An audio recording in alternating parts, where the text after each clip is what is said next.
గారి మీద పెట్టిన సెక్షన్లు చూస్తే 105, 118 red with 3 class 5 of BNS act కింద నమోదు చేశారు.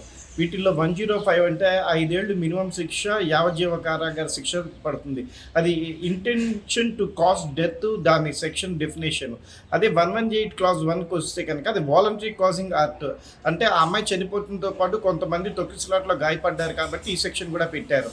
ఈ సెక్షన్లు పెట్టి అతన్ని అరెస్ట్ చేయడం సబబా కాదా అని చెప్పి మనం ఇప్పుడు చర్చిస్తే కనుక గతంలో చూస్తే ఇక్కడ విజయవాడలో రాజమండ్రిలో పుష్కరాల్లో చనిపోయినప్పుడు చంద్రబాబు నాయుడు గారిని అరెస్ట్ చేయలేదు. చంద్రబాబు నాయుడు గారు రాజకీయ మీటింగ్లు 2-3 పెట్టినప్పుడు అక్కడ ఎవరిని అరెస్ట్ చేయలేదు. తెలంగాణలో కూడా రాజకీయ సభల్లో చాలామంది చనిపోయారు. అప్పుడు ఎప్పుడు కూడా ఎటువంటి అరెస్టులు జరగలేదు. అది ఒక దుర్ఘటనగా, యాక్సిడెంట్గా భావించాలి తప్ప అల్లు అర్జున్ గారికి వాళ్ళు సినిమాకి వస్తారన్న విషయం తెలియదు. ఆయన సినిమాకి వస్తున్నారు, వాళ్ళు వస్తున్నారన్నప్పుడు తెలియనప్పుడు ఇంటెన్షన్ టు కాజ్ డెత్ అని 105 ఆఫ్ బిఎన్ఎస్ పెట్టారు. ఆమె వస్తున్నారు, ఆమె కోసమే ఈ ఏర్పాటు అంతా చేసి తొక్కిసలాట జరిగేటట్టుగా ఎక్కడా కూడా అల్లు అర్జున్ చేయలేదు. అల్లు అర్జున్ చేయనప్పుడు అతన్ని ఈ సెక్షన్ కింద అరెస్ట్ చేయడానికి చెందటం కూడా కరెక్ట్ కాదు. రాజకీయ నాయకులకి ఒక రూలు, సినిమా వాళ్ళకి ఒక రూలు అంతా కరెక్ట్ కాదు. కోమటిరెడ్డి గారు కూడా భవిష్యత్తులో మేము ఎటువంటి బెనిఫిషియల్కి పర్మిషన్ ఇవ్వము అని అన్నారు.